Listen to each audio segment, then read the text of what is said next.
Serving Tampa Bay since 1954. The Heritage Station. WTMP, Egypt Lake, Tampa, Clearwater, 97.5 in Pinellas. All right, welcome. All right, I guess they're going to do our theme music, hopefully, get this show started.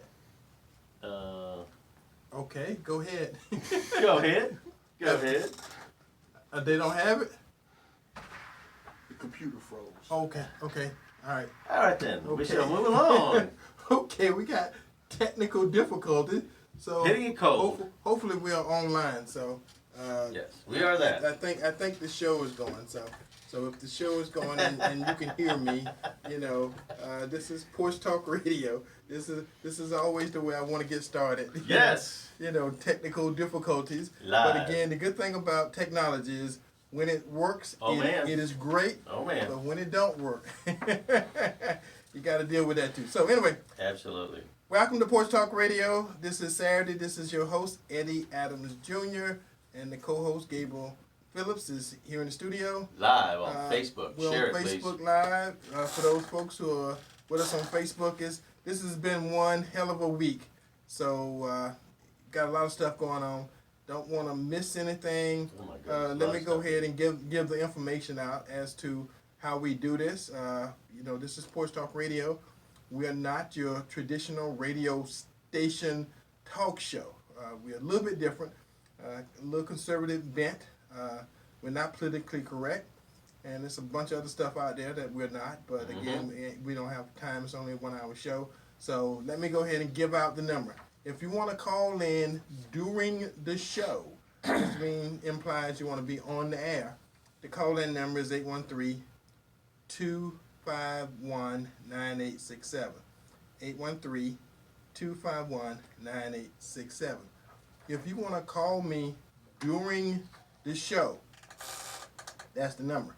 If you want to call me after the show or sometime during the week to talk about some issue or some concern you may have, you can call me on my cell phone, Eddie Adams Jr. cell phone. Number is 813-12. All right, if you just want to text me, email me, or contact me because, you got some information you want to give to me, Eddie at porchtalkradio.com. General information, porchtalkradio.com. This is a important show, so I'm not sure, how many folks are hearing, if we're online yet, if you're hearing me out there yet in radio land. So I'm going to assume and act like the show is live and you can hear. Well, I know Facebook is there, so folks on Facebook Live. I know they're getting it. So the first topic I wanted to talk about. Everybody can hear me.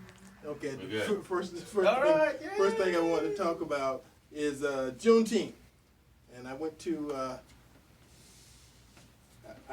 an event yesterday that was about Juneteenth, and it was headed up by the Gamma Zeta Lambda chapter Alpha Phi Fraternity Incorporated. It was a meeting at Joe Chalura Park in downtown Tampa, and they walked up to Gaslight Park, and then they had some speakers. And again, the big thing about Juneteenth, and every year more and more people, blacks, whites, Hispanics, Asians, everybody, find out about Juneteenth. Because there are still people who say, I didn't know what Juneteenth was, I hadn't heard of Juneteenth, and we used to do a big Juneteenth program. The Grand Crew La Battaglia for the last several years have had something at Pepin, and we have a program. But this year, the coronavirus kind of screwed up that whole scenario because they still not having big gatherings. Unless you're Trump, and you can have a couple 100,000 people, in Tulsa, Oklahoma tonight. But again, that's not here in Tampa. I've been to that town, Eddie, and Tulsa, Oklahoma is about the size of a zit on a gnat's butt. But that's okay. Small little town. They got a lot of people coming in. Yeah. People started coming in last week. People was coming in last week for the rally tonight. For the rally tonight. So, but again, that's not what we can do here in Tampa. They still got limited social distancing going on here. The mask is back on again. Well, yeah, because they got more cases. But Except for bars and restaurants. well, this is not the Corona-19 show. We're not going I'm to talk just about saying. Corona. Corona. I think enough time has been spent on Corona. You know, we're talking about Juneteenth, and Juneteenth is a phenomenon. You know, because what Juneteenth celebrate is the celebration of freedom. It occurred 2.5 years after the Emancipation Proclamation, which everybody got in school somewhere. I hope. You know, I know nowadays they do such a poor job of teaching history. Mhm. You know, and occasionally some black things like that get left out. I'm just saying, everybody don't get it. But for those who do, you know, matter of fact, the Emancipation Proclamation was originally proposed and signed in September 1862. It went into effect January 1st, 1863. That's what everybody remember. Well, that's what they was taught. But the information about blacks being free, all blacks in America being free, did not get to all blacks in America until 1865, June the 19th, when Major General Gordon Granger rode into Galveston, Texas with his troops. I know where Galveston, Texas is. Because it was folks still being enslaved in Texas. And they were saying that they hadn't got the word, and it took a military command to go and literally, physically free the black folks in Texas. Now, Galveston, Texas became the point of the most farthest western progression of the United States at that time. So in 1800, the United States didn't go any far west than Texas. And Galveston, Texas is the other side is a small zit on the other side of the Yeah. but it's a small little island. I've been there several times. Tornado hurricanes have blown it away, but it's still there. Yeah. You know, but the whole idea is that Juneteenth is a celebration. It's a national, and I actually heard some folks several times and on TV. So they got a couple of ads saying let me say it like this. It was repeated that Trump postponed the rally one day Correct. because of the Juneteenth national holiday. Now, I heard a couple people say that. There is no Juneteenth national holiday. The federal. No, there's no Juneteenth national holiday at this point. It's a whole bunch of people trying to make, you know, and campaigning and lobbying and doing everything they can to make there be a Juneteenth national holiday. Okay, that'd be good. But at this point, it don't exist. Now again, you know, if enough people keep making that mistake, then somehow there will be a national holiday and nobody gonna know how it got there. But sure. That's okay. That's okay. That works for us. I'm all for having a June. There's a national Juneteenth national holiday coalition, national, that's been trying to make this thing happen. It's been trying to make this thing happen, and it hasn't up to this point. But I know this may hurt some people hard because it came out a couple years ago, a year or two ago, when somebody said, well, Trump was going to try to make Juneteenth a national holiday. And there were some black folks say, "Oh, well, I don't want it if Trump comes." Oh, come on. Again, you got to take into That's consideration. foolishness. Them same people didn't want affirmative action in 1959 when Eisenhower, a Republican president, created affirmative action when it passed. Are you sure about that? Is that in the history books? Yeah, and then Martin Luther King Day became a national holiday under Ronald Reagan. So, my God, it's a bad trend now. So it's a lot. So it's a lot of stuff, you know, that folks, you know, gotta put their thinking caps on and think. The important thing is the meaning of the holiday. Yeah, not absolutely. so much what president makes it happen, because there's been a bunch of Democratic presidents that had the opportunity, you know, including You know, Don't say it. Don't say it. Including Barack Obama. Oh, he had to go there, Juneteenth, folks. Juneteenth Come happened, on. long time ago, 1865. So there's been a bunch of opportunities. If somebody thought enough of it to But make the it Congress has been controlled by. to make it a national holiday. But Congress has been controlled by Democrats many times in history. Well, it's been controlled by both. Again, that don't fall on one party. That fall on both parties. I mean, Supposed to. And if someone wanted it bad enough, You're right. The opportunity has been there to make Juneteenth a national holiday. Right. So Well, over the next 4 years we'll get it. So that's what I'm talking about. So part of this whole process and what and the meaning of Juneteenth has not changed because it's a mark time in history in which the nation, be people agree to disagree with it, came to the conclusion that the slavery issue was bigger than the people in the country. So that to the point where enough people believe that you should not gain bountifully off the unpaid unemployment, but working of other people. Sweat off somebody else's brow, you benefit. That's part of the issue that we're still dealing with today in America.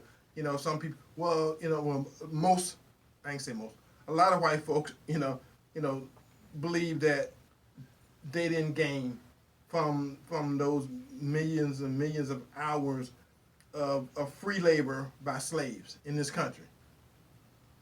But that's their belief, and again, that's not what we're gonna spend our time on the show debating today, because we know that this country was built on the backs of other people, mostly other black folks. But again, that's not the issue. The issue is the fact that we was free, and the fact that a lot of folks don't know it. It's misinformation.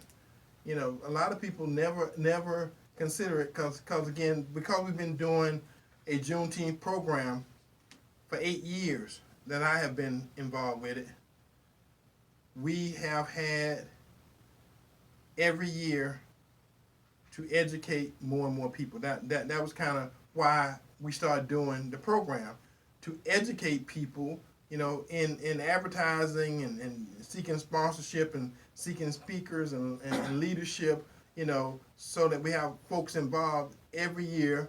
It's always someone said I didn't know.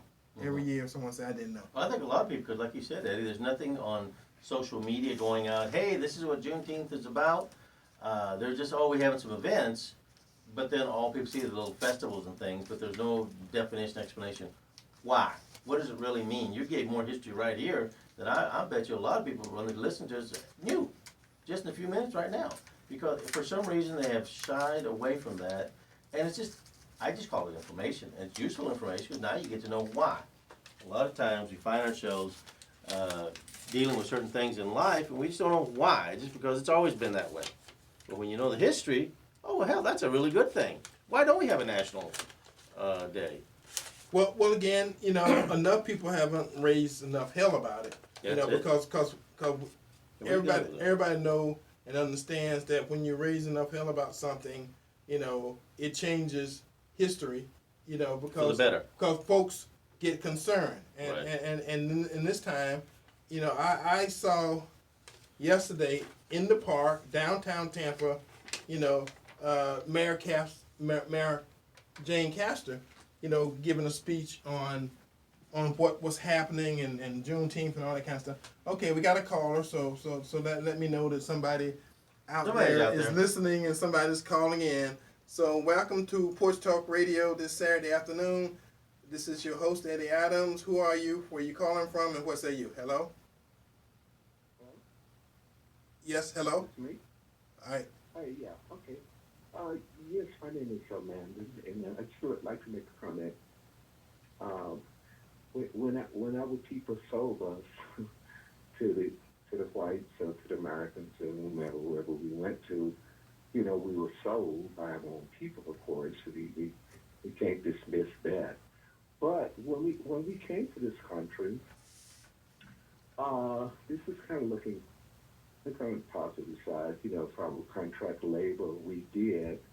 We got free room and board, you got a little bit of land, and we was able to create our art, our music, and whatever we were able to do. We didn't speak the language when we got here, and we had our necessities were met in exchange for our labor that we did. Yeah, but see, it's a big difference between forced labor, and compensation. So again, and I know you're not advocating for slavery. No. So go ahead and make the point that you'd like to make, because right now it sounds like you saying slavery was a good thing, and you sound like you're black. No, I'm not saying it was a good thing. Okay, But well, I'm just saying we got some exchange for our labor we did. We got free room. We got a place to stay. It wasn't free if you were working. If you were working, labor. I mean labor for free board and rent. I mean simplifying things, but. Okay, you need to go ahead and make a point because it's only an hour show. So. Okay, all right, he's gone. But Appreciate you calling anyway. yeah, thank you. But again, I wasn't quite sure where he was going because there's a lot of of the millions and millions of blacks that actually made it from the coast of Africa to the United States of America. There was a lot of blacks who died at sea, and a lot of them felt it was better to die at sea than to live in bondage. That's one of the reasons, if you look back at history, when the white folks got to this country, there was Indian here. They actually attempted to enslave the Indian, but The Indian's a bit cannibalist. but the Indian That kind of messed things up. the Indian that was here, wasn't going for the slavery thing. So they end up living on reservation. They still pretty much, caught up in that system today. Even though we got out of it, back in 1865. Okay, welcome. We got another caller. Caller, welcome to Porch Talk Radio. This is Eddie and Gabriel. Who are you? Where you calling from? And what say you? Hey, Eddie, this is Al. I just heard, and I told y'all I'm fair. Gabriel, what you said about people many times don't know, and once people become aware of things, they do. They know better. And you're right. There's a lot of times we don't educate ourselves enough to know better, and we should take that, and that should be incumbent upon us to educate ourselves. And just one other quick thing: whoever that idiot was that just called, it's that kind of lunacy that just blows your mind. Okay, and I know Eddie, you were laughing. You're trying to give him a break. You didn't want to just hammer him. But, since I'm another caller and I'm calling in, I'm a hammer. That was absolute lunacy to try to make a comparison where you forced bondage. Okay, you didn't have a choice about where you wanted to go live. Okay, they were not providing housing because they were trying to do good for you in exchange for labor.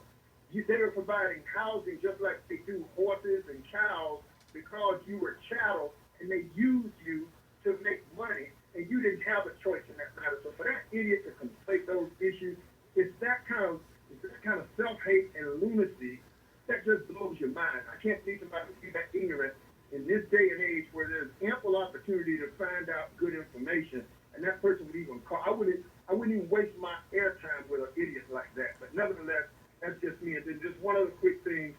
I didn't get a chance to do it earlier, but want to wish Tamara Schamberger and Orlando Gould well, with this whole COVID-19 situation. Fortunately, I think right now they're both doing pretty good, and hopefully it stays that way. So I just want to add that. Thanks for taking my call. Thank you very much. God bless.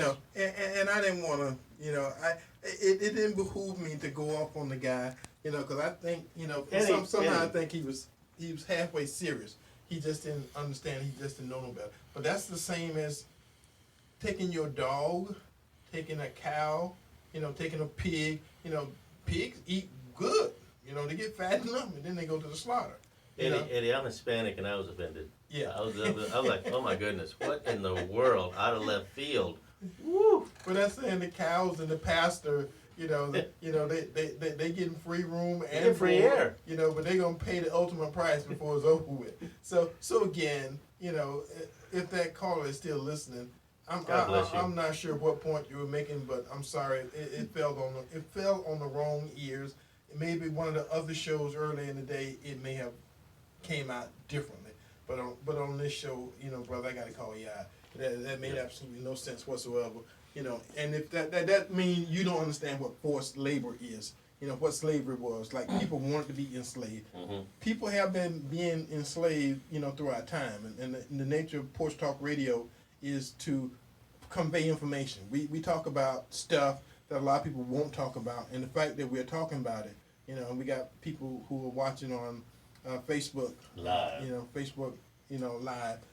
They see and they hear, and it's up to you to take the information we give you and do something with it, to use it. The whole conversation on Juneteenth, like I say, every year when I do this event, I have people, black and white, who didn't know what Juneteenth was. Mm-hmm. So that's what we were in the process of trying to do.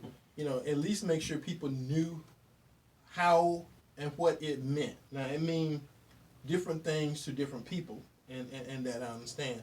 And if your family was from Texas, for years and years and years and years, there have been huge black celebrations of Juneteenth in Texas.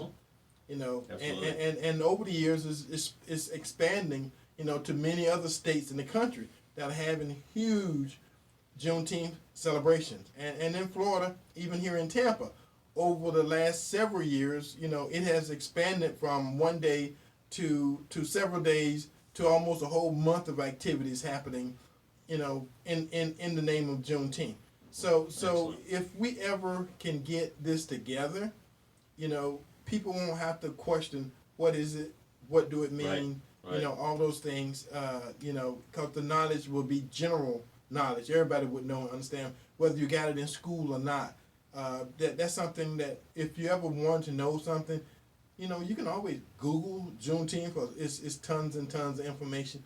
There are national Juneteenth organizations out there, Mm-hmm. where people are pushing now to try to get a national holiday for Juneteenth. The issue is, if they made it a holiday tomorrow, there's a lot of people still wouldn't know what it means. Right. So And I think Al pulled out the fact that, nowadays with our social media, we can Google anything and majority of the time get the right answer.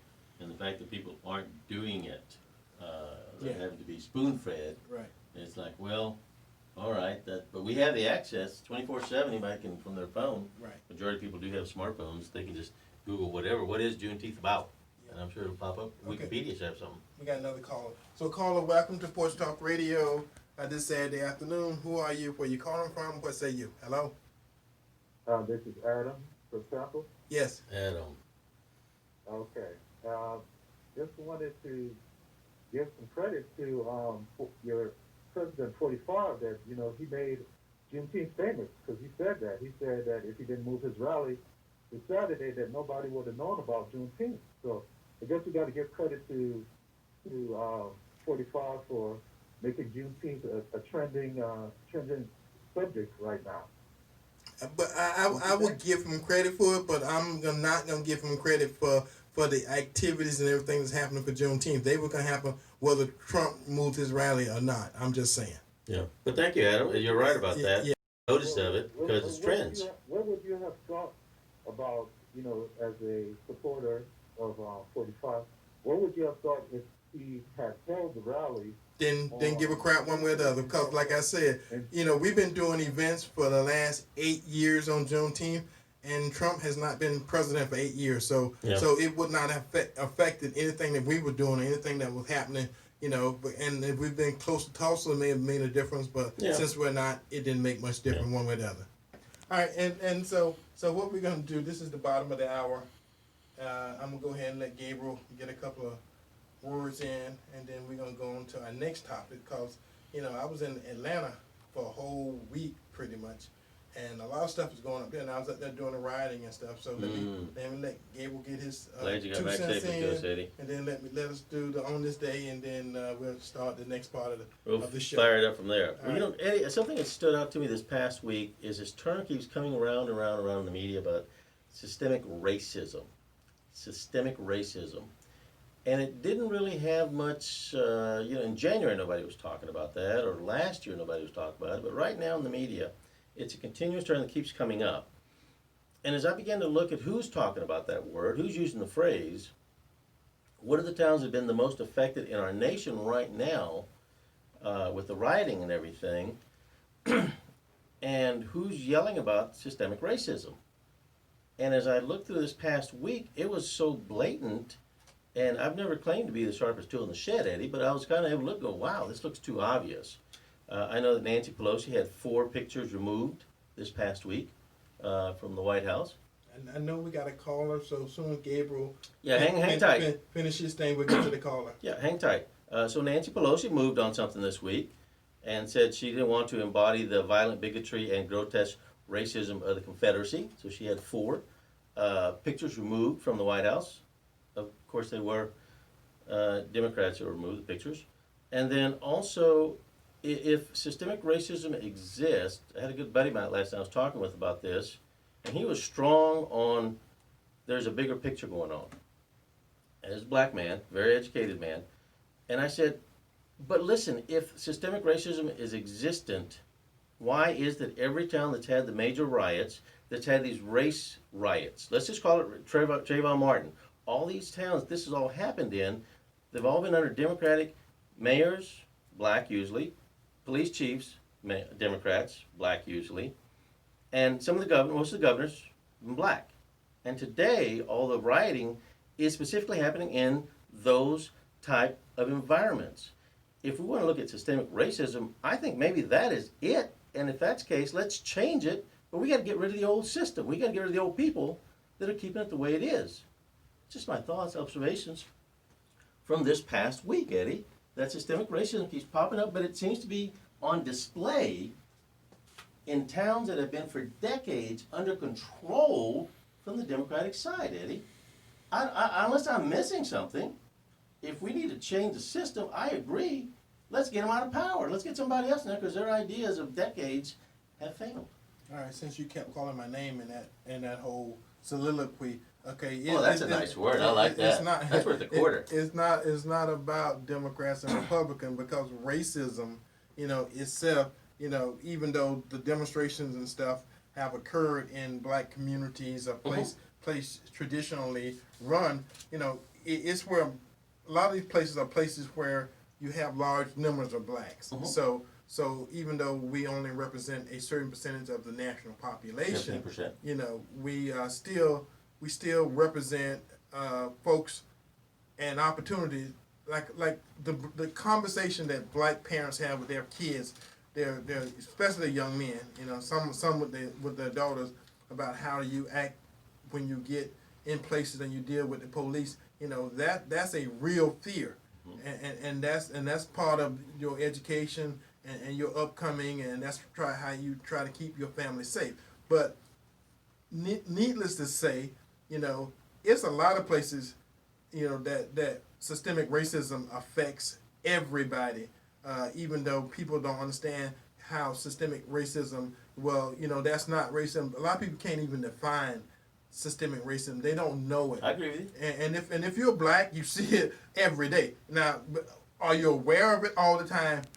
Probably not. But that don't mean it's not happening. And part of the whole thing is that if you have an opportunity, did you create that opportunity, or is somebody giving you an opportunity? See, for a long time, Sister John, Mary, Sally, Sue, Uncle ran IBM. Uncle ran Xerox.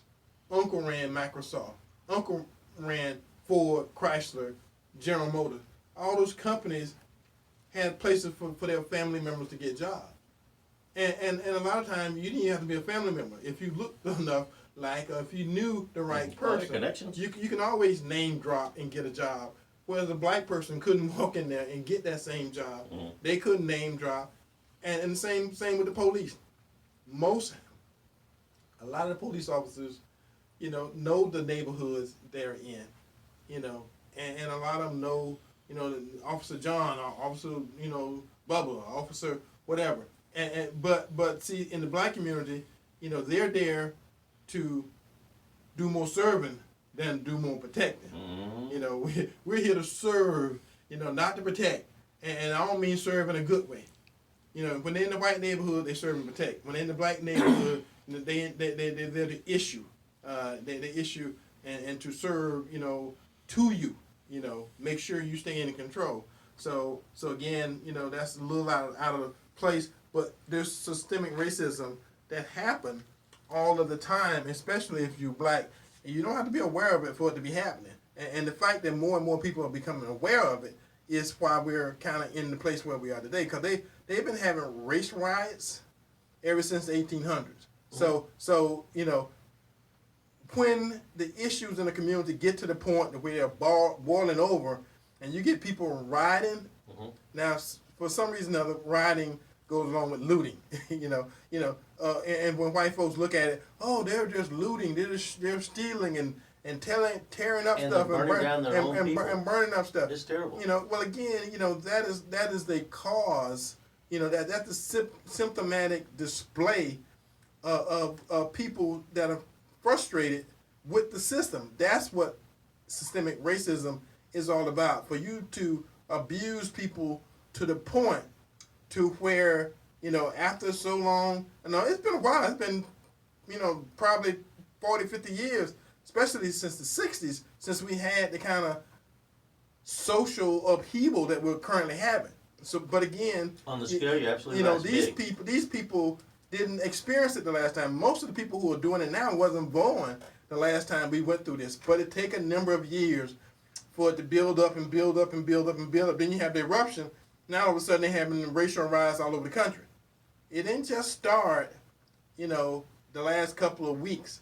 It's been building up for years. But do you justify violence with violence?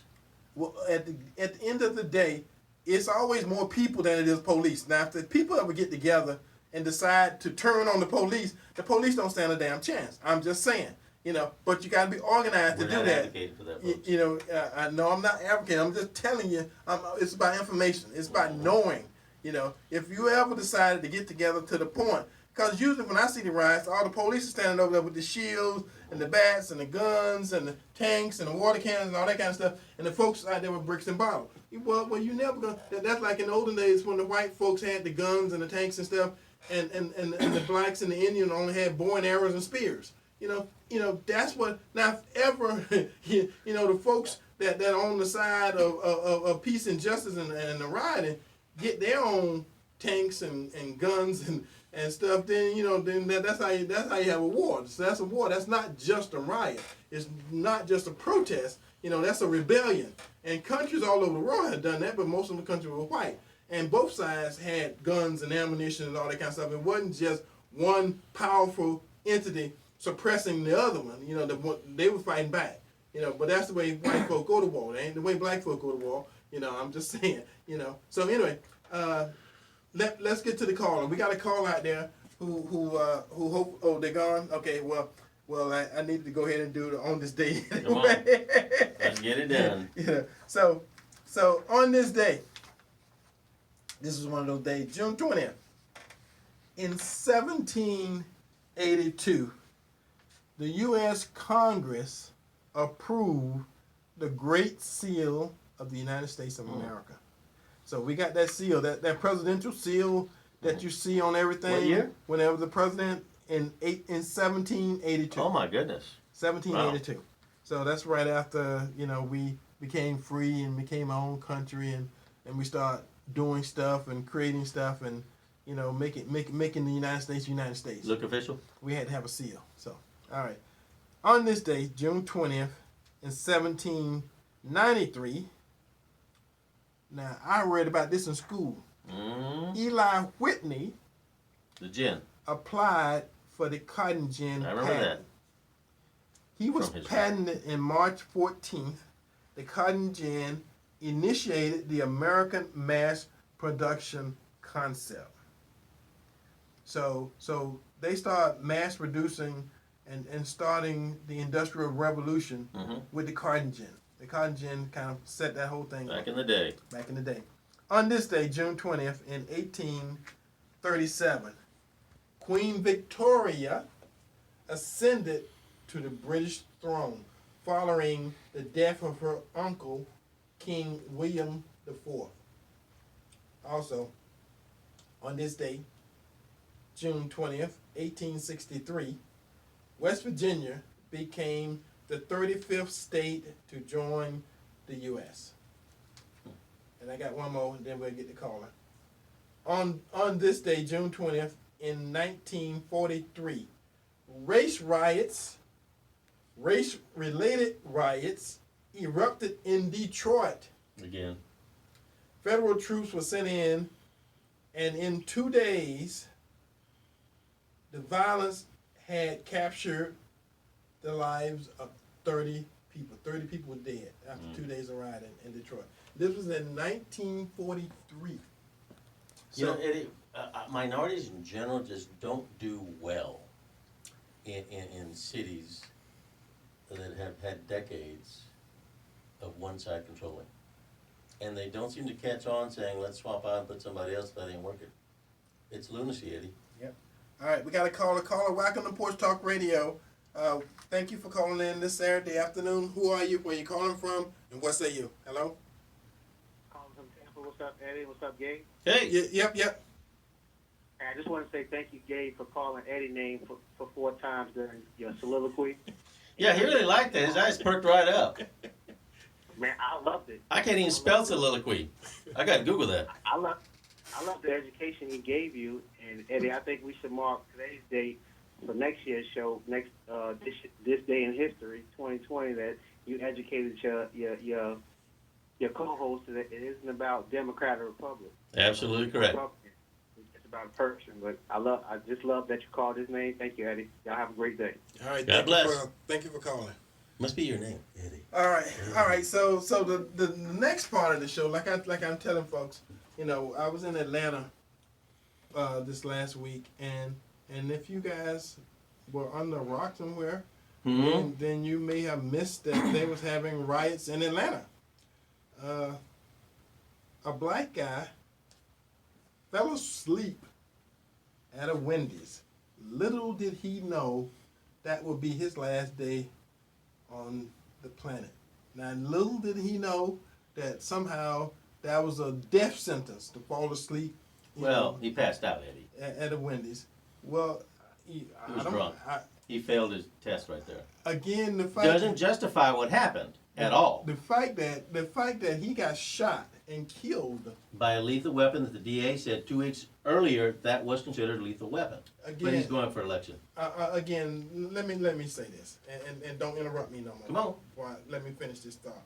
The whole concept of crime and punishment has to do with the crime you commit and the punishment you receive. Nothing he did that night deserved the death penalty. I don't think a court in the country would have gave him the death penalty for shooting at the cop with a non-lethal weapon. That's why they have tasers. Tasers are not meant to kill you.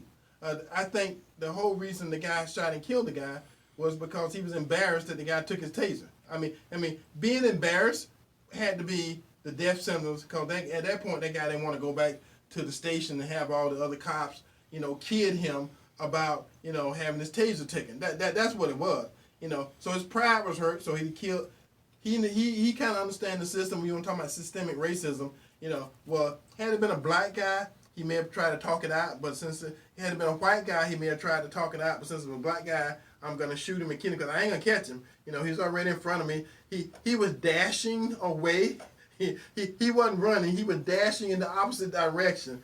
And he said, "Okay, I got something to catch him. Let me shoot a couple of bullets." He shot 3 times at that guy, hit him twice. So again, in Atlanta, I expected more rioting. I'm sorry. Now I saw video of the 2 white women, one dressed in black and the other one had street clothes on, who burned down the Wendy's.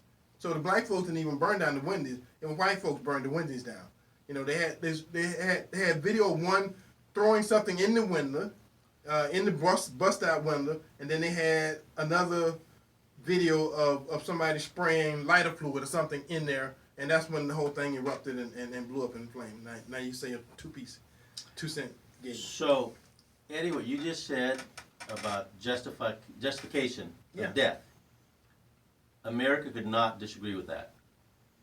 Georgia law specifically, although, calls a taser a lethal weapon, and that is in several states' laws. So legally, it's in their law that yes, if that is aimed at a person, it can be considered a lethal weapon. That's their law. But anytime somebody tell me about legal in the United States of America and the difference between white folks and black folks and what's legal and what's not legal, that's that. Now I'm not the disagreeing with you. FCC and everybody else, that is absolute bullshit. You know, I'm not disagreeing and I with you. have to say that because that's saying that the law protects everybody equally, or the law should apply to everybody equally. And we absolutely know in this country the law don't apply to everybody equally. All you got to do is look at 100 years of history and black folks, you know, going to jail, being accused of things, and getting life penalty, life sentences, getting death penalty for crimes that everybody know that they didn't commit, but because somebody, all I got to do is ever bring up Emmett Till. Emmett Till, 14-year-old black kid, beat to death, drug, hung, threw in a river because a white woman say he smiled at her or winked at her or something equally as stupid. See, that's what I'm saying. You know, now again, the penalty for what he did not fit the crime he supposedly have committed. And at the end of the day, Oh, death is, you're right. at the end of the day, the lady say, "Oh, he didn't do it." That's what I'm talking about. And this country had the laws supposed to be set up and made to work for everybody, but they don't. And so anytime somebody starts telling me what the law say, well, the law says whoever enforcing the law determine what the law means to them. And for more often than not, for too many black folks, you know, it means death by cop. And that's what the issue is about, and that's what kind of brought us to this point now. Even the NFL is saying it's going to let everybody kneel. Matter of fact, you know, Cardell may be kneeling, you know, at an NFL football game to say how wrong that they were to take the stance that they did. And I'm not saying who's right and who's wrong, but I'm just saying the issue has come to a head, and that's one of the issues that has come to a head. Now, my point that I want to do, what I want to talk about, the second part of this show, is 15%. When I was in Atlanta, I heard a lot of folks talking about 15%. The population, the general population of the United States for us black folks is 16%. So what they said was, if the Fortune 500 companies had 15% of their business output spent with black companies and black businesses, that would change the inner city. Huge. If 15% of their employees were black, that would change that company. If they were retail and 15% of their store spaces was allotted for black businesses and black clientele, it would change the values and the amount of money in the inner city. Okay, we got a caller. Caller, welcome to Porch Talk Radio. Who are you? Where you calling from? What say you? Hello? Charles Coffee, Eddie, how you doing? I'm doing great, sir. How about yourself? Good. Thank you for what you just said. Thank you. I've been saying that for a long time. You know, that guy, both of them guys had got whooped up, and they just made a bad mistake. Now, the man might have made a mistake for running, but they made a bad mistake, but they didn't have to kill that man. Listen here, if black folk would come together economically and put their money together and tie their monies up and come on one accord together, listen here, white folk will respect you, and you can go downtown and tell folk what you, because see, you have to buy politicians. You can go downtown and tell folk what you want and get what you want. And white folks will leave you alone. Yeah, I come out of segregation, Plant City, Florida, and that's what we did back then, and it worked. We had black policemen in our community, and the crime was down. Thank you, sir. Have a good day. Thank you. God bless. Appreciate it. All right, and again, the point is, had those several black folks who have been killed by cops over the years, if their life would have had more value, they'd still be alive. See, because part of why they got shot and killed, because the white cops who shot and killed them did not fear any kind of retribution. Some of them probably thought they could do it and get away with it, go back to work the next day. That little value is what makes the difference. And the conversation we had about systemic racism, you don't gotta know who the head CEO of Ford Motor Corporation is. You don't have to know who the head guy is of Amazon, the head guy of Dell. But one thing you do know, they're all white. Had there been white, half of these black guys who've been shot, they still be alive. Because I have sat in boardrooms where decisions about who got shot, how they got shot, and who shot them and what shot them and how that all came about. There's a process. And the average person who goes through that kind of a process have to make an explanation. I truly believe many of these police forces, if you shoot and kill a black guy, there's not a whole lot of explanation needed. You shoot and kill a white guy, you better bet, what's happening now? The fact that the laws and the attorneys and the state and the governors and a lot of these things are getting involved, this should have happened 50 years ago.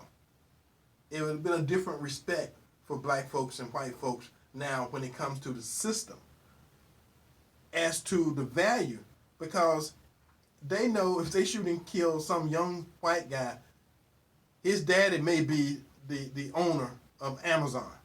See, they know your daddy don't own Amazon, don't own Dell, don't own no big corporation, don't own Hewlett Packard, ADM, any three letters you want to make.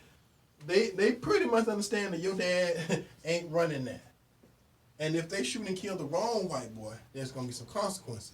They can pretty much believe that it's not a whole lot of consequences. I hate to say it, for killing, this black guy who fell asleep in the parking lot. Again, now this is us here at Porch Talk. We're giving you information, and these are opinions. I know you got your own opinions, you got your own ideas, but what I do is tell you, what I'm thinking about some of these situations, and it may be different than what you're thinking. It may be considerably different, and this is not right and wrong. These are opinions, and I'm giving you mine.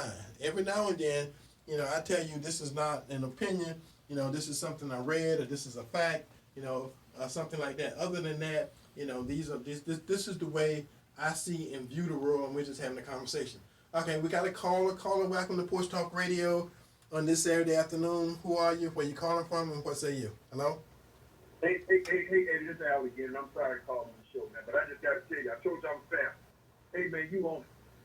You're exactly on it. That point you just made is exactly that thought process that all these people that sit there wonder why black people complaining about the police, okay, and this and that. You just leveled it and broke it down right there. The consideration that's given and why that consideration is given. Okay, and those, like, whether I've had an issue or not as a black person, has nothing to do with what it looked like for everybody. Okay, for all other black people. Okay, I may be in a different circle, so I might say, hey, I don't have that problem, but I cannot assume, and I should not presume that others haven't had that problem. And to your point, what you were saying, it has a lot to do with how they value you and who they consider you to be. And so I appreciate you making that point. Thank you. Thank you for calling back, Al. Yeah, and again, nothing happens in a vacuum. Over the country, this is a big country. You got small towns, north, south, east, west. You got big towns, north, south, east, west. There's a general thought. I'm going to tell you something. 2 weeks ago, I'm a black male, grown, over 60, and some of the stuff that was happening to me was emotional enough that I was looking at some of the stuff crying. And I know a bunch of women was crying.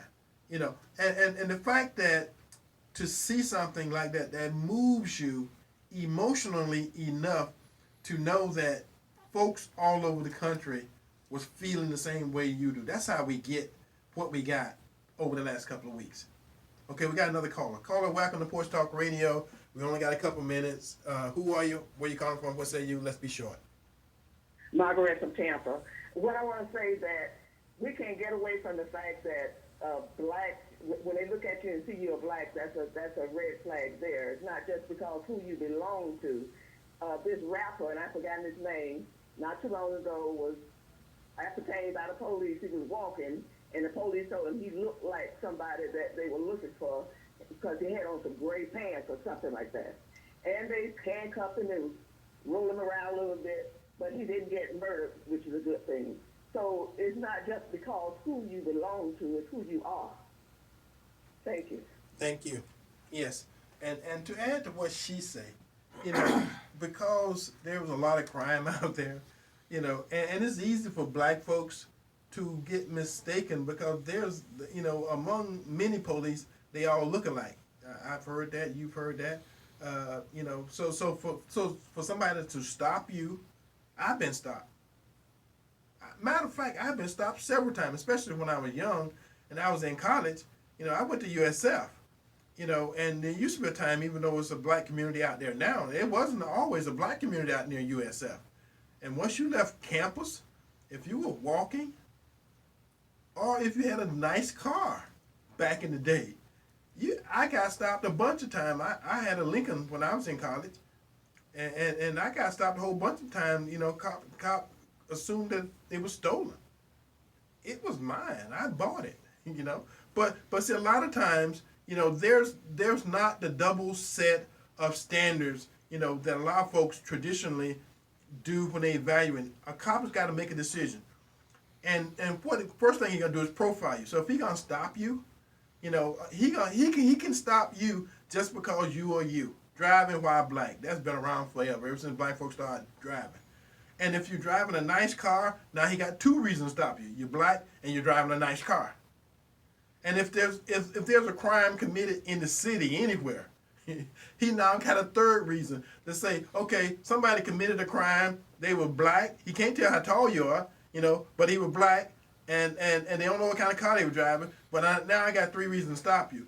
If I stop you and you give me any kind of lip, I'm already afraid of you.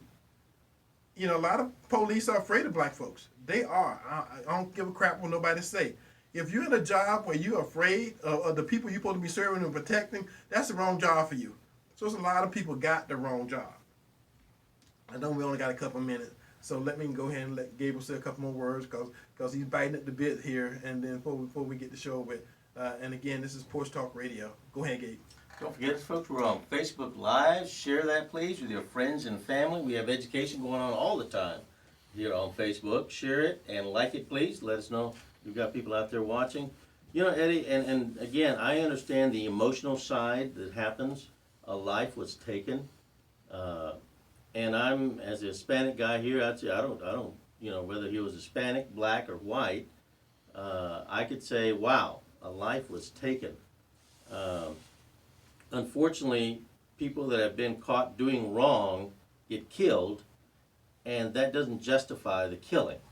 They were wrong, and they were caught doing wrong, but the policeman completely overdid it, over-responded. I don't care, just made the wrong decision, period. And for the rest of their life, it's on them, period. They're made famous on social media nowadays. So your last statement of the police are afraid to see when they see a black person, well, now it's even worse. Yeah. So there's nothing better that's changed. This has just continued it, basically. Right. So understanding that this Rashard Brooks that was killed, and I say wrongly with Eddie, for pulling out that taser, that he had fought with the cops.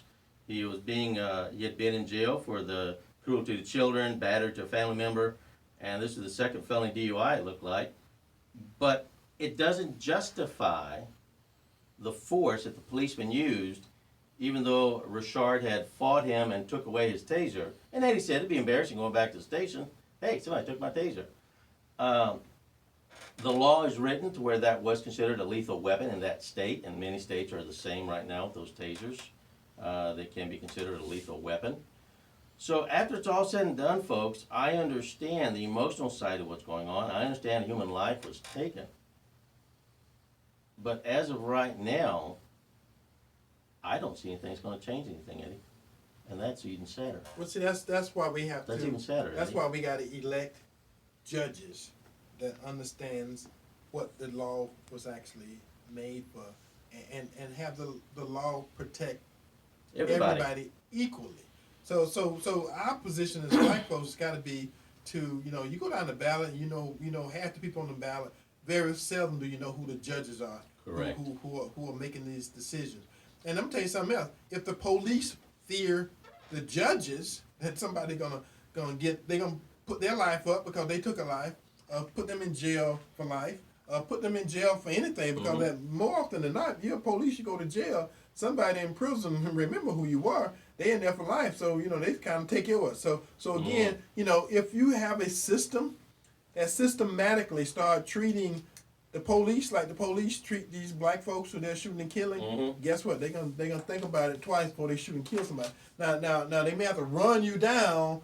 They may have to do something a little different. But what they won't do is take the easy way out, which has been taking that gun and shooting you till the bullets won't come out no more. See, and that's the difference. And that's how you make systematic change that affect the systemic racism. Right. You start making people think twice before they shoot That's and kill big, Eddie, you're right. somebody Right that's on. black. Make them have the same thought that if that person was white. And that's where we got to get. That's how you change the system.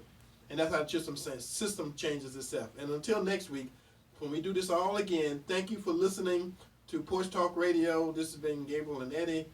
We love you. Tampa Bay. See you next week. God bless America. Same bat time, same bat station. Bye-bye.